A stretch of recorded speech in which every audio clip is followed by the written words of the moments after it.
오직 하나님의 말씀만이 영적인 지도요, 우리의 삶의 모든 것이 되는 주님의 축복의 말씀인 것입니다.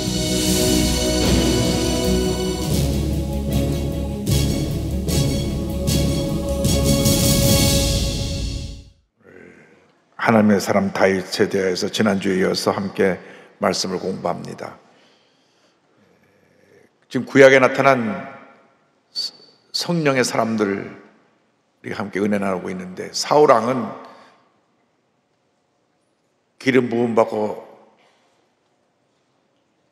이스라엘의 초대 왕으로 선택되어서 성령이 그와 함께해서 그를 세우셨는데, 그는 참으로 겸손하고 아버지 말씀에 잘 순종하고 모든 면에 존경받는 그런 모습이었는데, 그가 왕이 되고 난 다음 알게 모르게 교만해졌습니다.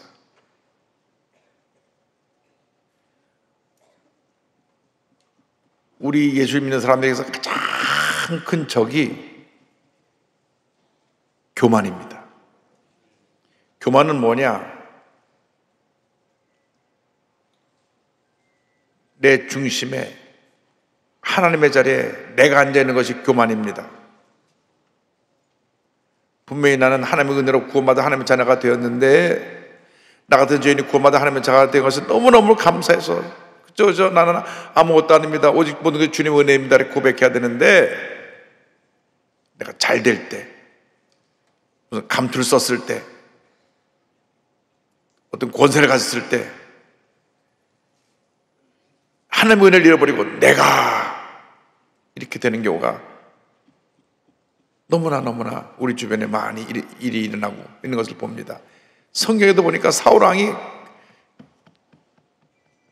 겸손해서 택함을 받아 왕이 됐는데, 그가 나중에 내가 해서 제사장이 할 제사도 대신 드려버리고 할 말씀에 순종하지 않고 좋은 것들은 다 진멸하라고 했는데 좋은 것들은 남겨놓고, 그래서 버림을 받게 되니까 나중엔 또 점치는 여인 무당한테 가서 또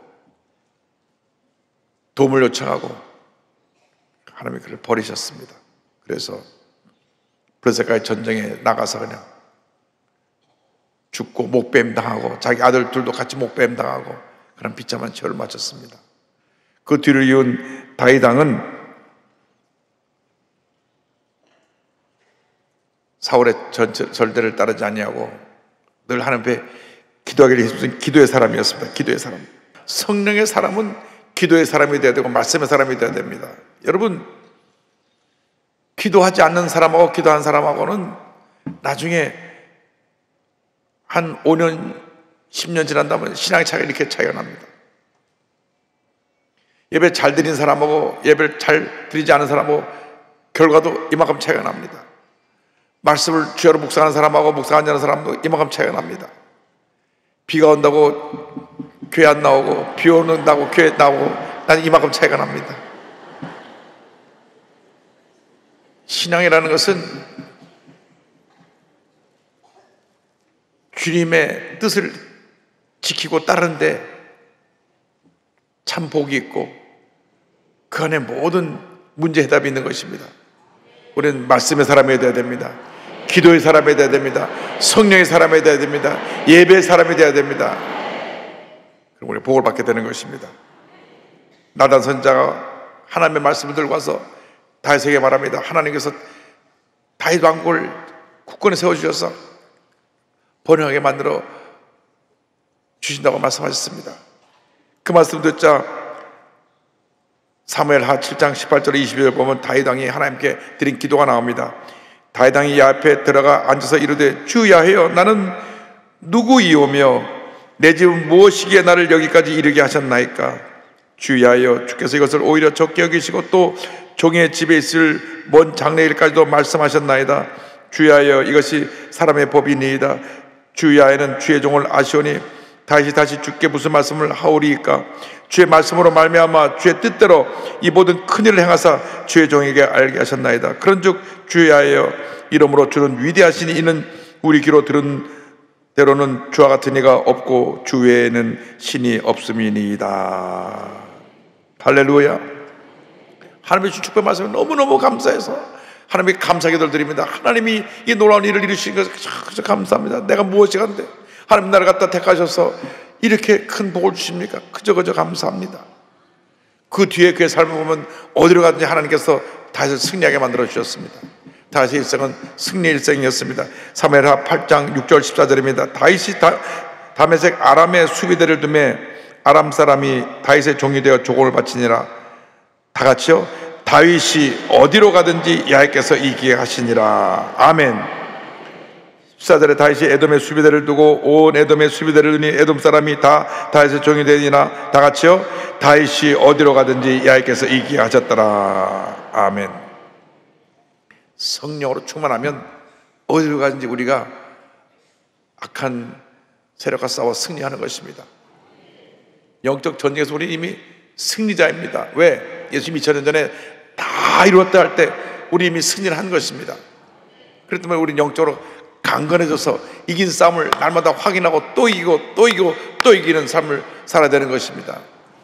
기도하지 않고 감사하지 않고 예배 잘 빠지고 그래가지고 문제와 시험 속에 갇혀있지 말고 늘 성령 충만해서 기도의 사람이 돼서 날마다 승리의 삶을 이루게 되기를 바랍니다.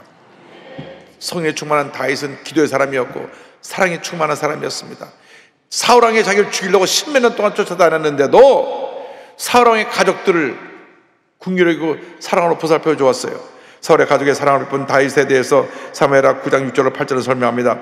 사울의 손자 요나단의 아들 무비보셋이 다윗에게 나와 그 앞에 엎드려 절하며 다윗이 이르되 무비보셋이여 하니 그가 이르기를 보소서 당신의 종이니이다.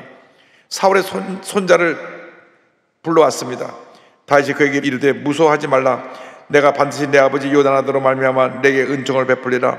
내가 내 할아버지 사울의 모든 밭을 다 내게 도로 주겠고 또 너는 항상 내 상에서 떡을 먹을지니라 하니 그가 절하여 이르되 이 종이 무엇이기에 왕께서 죽은 개 같은 나를 돌아보시나이까 하니라. 사울왕의 손자 무비보셋이 있었는데 어릴 때 다쳐서 다리를 절었습니다. 아무도 그를 귀여기지 않았습니다. 이미 몰락한 왕족의 가문이니까 또 다윗의 원수로 있었으니까 아무도 그 불구인 무비보셋을 돌보지 않았는데 다윗 왕이 그걸 불러갖고 너희 할아버지 모든 재산 너에게 다 돌려줄 테니까 네가 그거 관리하고 너는 앞으로 나랑 같이 와서 밥 먹을 때 이 왕의 식탁에 참여해라. 할렐루야. 주님의 은혜입니다. 우리가 버려진 인생 같은 우리를 주님이 택하셔서 불구고 있는 우리를 택하셔서 주님의 은혜 식탁에 부르시는 것입니다. 그 은혜 식탁이 어디냐? 바로 예배입니다. 예배. 할렐루야. 예배는 하나님의 은혜 식탁입니다. 언제나 하나님께서 우리에게 은혜 잔치를 예배해 놓으시고 부르시는 것입니다. 그래서 우리가 예배를 드리는 것이 얼마나 중요한지 모릅니다.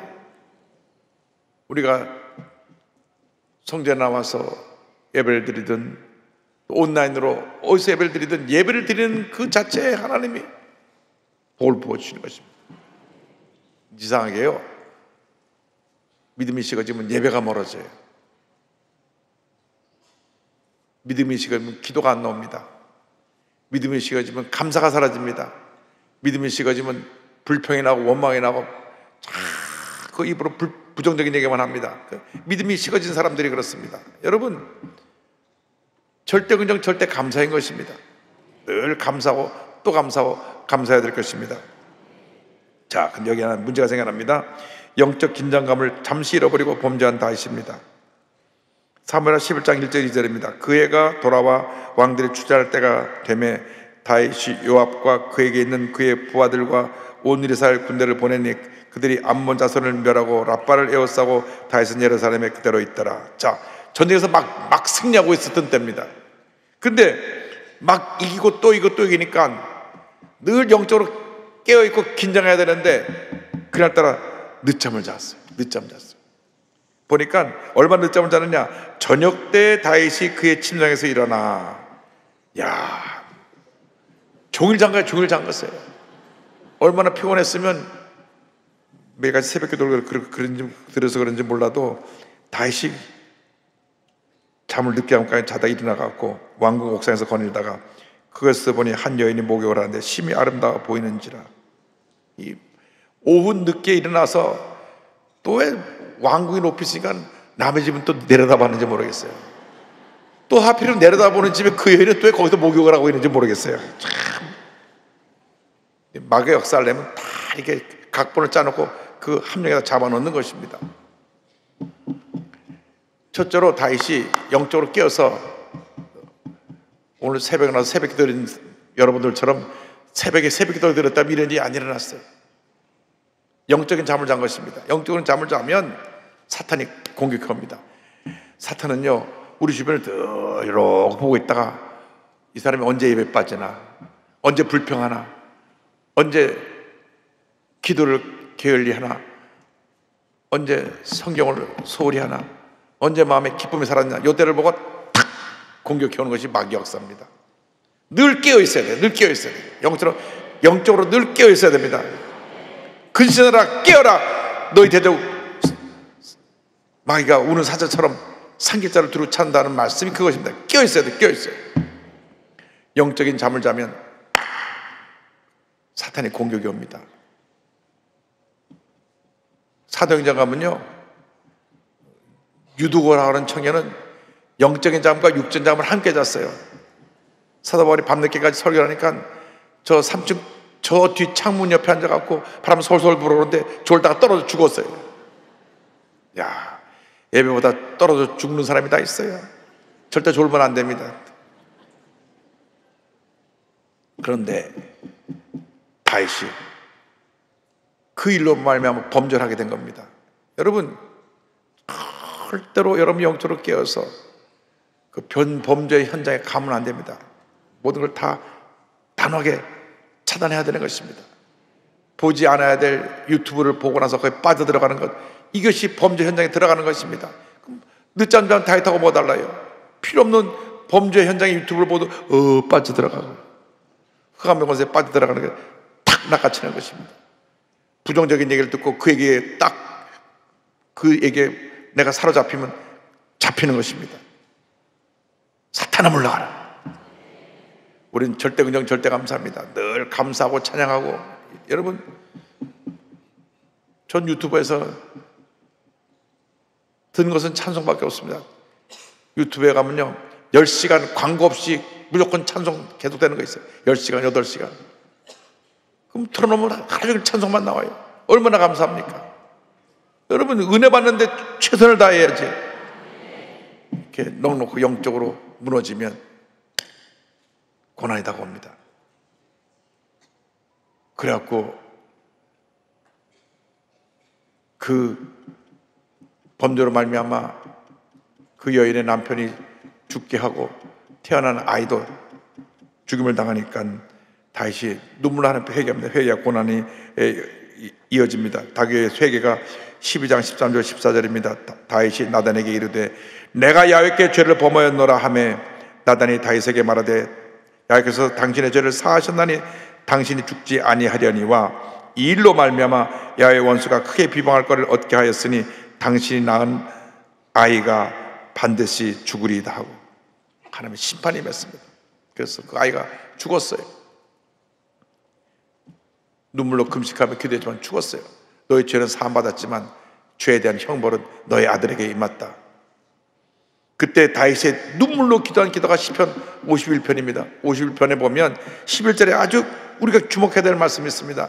나를 주 앞에서 쫓아내지 마시며 주의 성령을 내게서 거두지 마소서. 주의 성령이 굉장히 중요한 겁니다. 여러분, 이 세상 살아가는 동안 제일 중요한 것은 주의 성령을 내게서 거두지 마옵소서. 성령 충만이 사라지면요 여러분 죄덩어리가 돼요. 죄악이 그렇게 강하게 여러분을 지배하고 있기 때문에 성령 충만을 늘 유지해야 되는 것입니다. 또 충만하고 또 충만하고 또 충만해서 흑암의 권세를 물리쳐야 되는 것입니다. 나쁜 생각, 부정적인 생각, 음란한 생각 다 쫓아버리고 주님 기쁨으로 충만해야 되는 것입니다. 그래 우리가 이기는 것입니다. 다윗의 고난이라고 합니다. 아이의 죽음입니다. 10장 18절에 1년 만에 일주일 동안 금식하며 기도했는데 아이가 죽었어요. 그 아이가 죽으니라. 그러나 다윗의 신하들이 아이가 죽은 것을 왕에게 아뢰기를 두려워하니 이는 그들이 말하기를 아이가 살았을 때 우리가 그에게 말하여도 왕이 그 말을 듣지 아니하였나니 어떻게 그 아이가 죽은 것을 그에게 알릴 수 있으랴.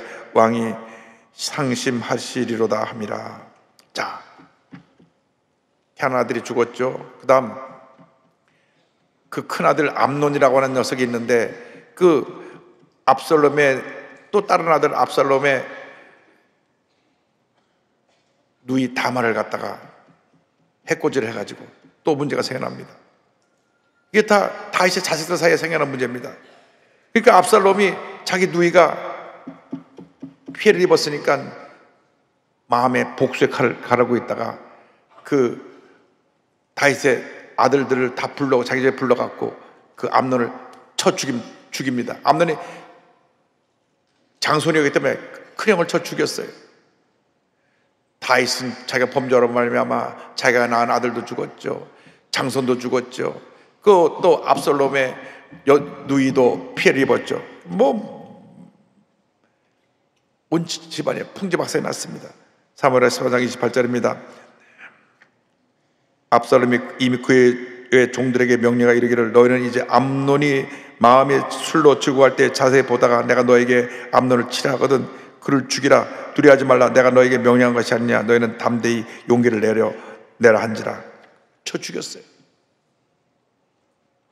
다윗이 울며 통곡했지만 과거는 돌이킬 수 없는 것입니다. 그러므로 여러분들이 늘 정신 차려서 성경에서 우리에게 다 보여줬는데 잘못된 길로 가지 않게 되기를 바랍니다. 늘 깨어있게 되기를 바랍니다. 어떤 경우에도 이러한 올무에 걸리지 않게 되기를 주님으로 축원합니다. 그 다음에 그 아들 압살롬이 반역을 합니다. 자, 아들이 반역을 해서 아버지를 공격하는데 백성들의 마음을 회유시켜요. 그래서 사무엘하 15장 6절 보니까 이스라엘 무리 중에 왕께 재판을 청하러 오는 자들마다 압살롬이 행함이 이와 같아서 이스라엘 사람의 마음을 압살롬이 훔치니라. 왕을 만나러 오면 미리 자기가 불러갖고 뭐 때문에 왔느냐 자기가 다 판결해줘요. 왕은 만나기가 하늘의 별따기인데 압살롬은 언제나 만날 수가 있고 만나면 문제를 다 해결해 주니까 야, 다윗왕은 우리에게 멀지만 압살롬은 우리에게 가깝고 압살롬 최고다. 그래가지고 이 아들이 반역을 일으켜가지고 자기가 스스로 왕좌에 올라가서 반역을 일으킵니다. 대역죄인이 되는 거죠. 사무엘하 15장에 나옵니다. 이 압살롬이 정탐을 이스라엘 모든 지파 가운데 두루 보내 이르기를 너희는 나팔 소리를 듣거든 곧 말하기를 압살롬이 헤브론에서 왕이 되었다 하라 하니라. 헤브론은 다윗이 왕이 됐던 곳이죠. 제사 드릴 때 압살롬이 사람들을 보내 다윗의 모사 길로 사람 아히도벨을 그의 성 길로에서 청하여 온지라. 반역하는 일이 흑암의 압살롬에게로 돌아오는 백성이 많아지니라. 다윗의 모사는 뭐냐면 군대로 말하면 작전 참모, 다윗의 요즘 말하면 고문 변호사 같이 모든 걸 의논하고 하는 그러한 그 다윗의 가장 모든 일을 맡아서 처리하고 있는 핵심 인물인 모략가인 아히도벨을 자기 편으로 만들었어요. 그러니까 모든 지혜를 그 아히도벨이 내고 있는데 그 작전 참모를 데려가 보니까 뭐 반역을 일으킬 때 사람이 다 그로 가버려서 다윗 주변에 사람이 없게 됐습니다. 그래서 다윗이 피난길을 가고 다시 돌아와서 압살롬과 전쟁 속에서 자기 압살롬이 또 죽고, 그러니까 자기가 죽은 죄로 말미암아 자기가 낳은 아들이 우리아의 아내 바세바에서는 아들도 죽었죠. 첫 번째 아들 암논도 죽었죠. 이 사랑하던 압살롬도 죽었죠. 다 죽었어요. 그리고 나서 또 세바라고 하는 불량배가 반역을 합니다. 사무엘하 20장 1절이 됩니다. 마침 거기에 불량배 하나가 있으니 그의 이름은 세바인데 베냐민 사람 비그리의 아들이었더라. 그가 나팔을 불며 이르되 우리는 다윗과 나를 분깃이 없으며 이스라엘 아들에게서 받을 유산이 우리에게 없도다. 이스라엘아 각각 장막으로 돌아가라 하며 이에 온 이스라엘 사람들이 다윗 따르기를 그치고 올라가 비그리의 아들 세바를 따르나 유다 사람들은 그들의 왕과 합하여 요단에서 예루살렘까지 따르니라. 그래서 그의 말년에 많은 연단이 있었습니다. 여러분, 그래서 우리는 늘 영적으로 깨어 있어야 됩니다. 우리가 주님 앞에서 늘 바로 서 있기를 힘쓰고 주님 앞에 인정받는 주님의 일꾼들이 되어야 되는 것입니다. 사람이 내게 뭐라 말하는 건 중요하지 않습니다. 주님이 나에게 뭐라 말씀하실까? 우리가 장차 주님 앞에 설 때 잘하였다, 착하고 충성된 종아, 하나님 앞에 칭찬받는 일꾼들이 다 되기를 바랍니다. 그러나 궁극적으로는 하나님께서 다윗에게 놀라운 축복과 승리를 선물로 주셨습니다. 다윗이 그의 마지막 그 기록에 보면 주님께서 모든 일을 다 마치고 승리하신 후에 이와 같은 고백이 나옵니다. 사무엘하 22장 1절로 4절을 다 같이 한번 보겠습니다. 야훼께서 다윗을 모든 원수의 손과 사울의 손에서 구원하신 그날에 다윗이 이 노래의 말씀으로 야훼께 아뢰어 이르되 야훼는 나의 반석이시요 나의 요새시요 나를 위하여 나를 건지시는 자시요 내가 피할 나의 반석의 하나님이시요 나의 방패시요 나의 구원의 뿌리시요 나의 높은 망대시요 그에게 피할 나의 피난처시요 나의 구원자시라. 나를 폭력에서 구원하시도다. 내가 찬송받으실 야훼께 아뢰리니 내 원수들에게서 구원을 받으리로다. 그런 마지막으로 그가 임종하기 전에 주님의 놀라운 은혜에 대해서 궁극적으로 모든 것을 합력한 선을 이루게 하시고 승리를 가져주신 하나님께 감사하고 찬양합니다. 여러분, 일생을 살고 맨 마지막에 우리가 주님 앞에 드릴 것은 감사 찬양밖에 없습니다. 우리가 크고 작은 많은 연단과 어려움을 겪었지만 마침내 우리는 위대한 승리자가 되어서 주님 앞에 서게 될 것입니다. 그러므로 여러분, 날마다 영적으로 끼어서 영적으로 모든 전쟁에서 싸워 승리하고 위대한 하나님의 사람으로 하나님 앞에 우뚝 서게 되기를 주님으로 축원합니다. 그리고 나서 맨 마지막 다윗이 죽기 전에 고백한 고백에 성령의 역사에 대해서 다시 한번 고백하는 장면이 그 다음 장 사무엘하 23장 1절 2절입니다. 이거 다윗의 마지막 유언입니다. 다 같이요. 이는 다윗의 마지막 말이라. 이새의 아들 다윗이 말하며 높이 세워진 자 야곱의 하나님께로부터 기름 부음 받은 자 이스라엘의 노래 잘하는 자가 말하노라. 야훼의 영이 나를 통하여 말씀하시며 그의 말씀이 내 혀에 있도다. 아멘. 그는 늘 찬양하기를 좋아했습니다. 찬양을 하기를 좋아해서 늘 찬양하고 수금을 타면서 찬양을 부르면 하나님의 영이 역사에서 귀신이 쫓겨나고 문제 해결되고 하나님 축복이 맺습니다. 그래서 그는 마지막으로 하나님께서 내게 성령을 부어줘서 찬양을 잘하게 하시고 내가 이렇게 한평생 주님 뜻을 하게 되기를 감사합니다. 마지막 유언으로 주님의 은혜에 대해서 감사하고 성령에 대해서 감사함으로 그의 삶을 마무리합니다. 여러분, 마지막 여러분의 고백이 주님의 성령께서 나와 한평생 함께 해주셔서 내가 주님께 감사하고 찬양하고 지금까지 살았습니다. 주님 은혜입니다. 고백할 수 있는 여러분 되기를 주님의 이름으로 축원합니다. 축원합니다. 축원합니다. 기도하겠습니다. 사랑과 은혜와 자비가 원하신 하나님 아버지, 다윗의 일생이 성령이 함께한 일생이어서 한 번 실수는 했지만 다시 그 회복되어 마지막에 영광스러운 최후를 맞이하게 된 그 역사를 바라보며 우리 모두가 주님 앞에서 영적으로 깨어서 성령의 사람으로 한평생 주님 앞에 귀하게 쓰임받다가 주님 앞에 서서 칭찬받고 주님 앞에 귀히 여김받는 우리 모두가 될 수 있도록 은혜 내려 주옵소서. 예수님의 이름으로 기도드립니다. 아멘.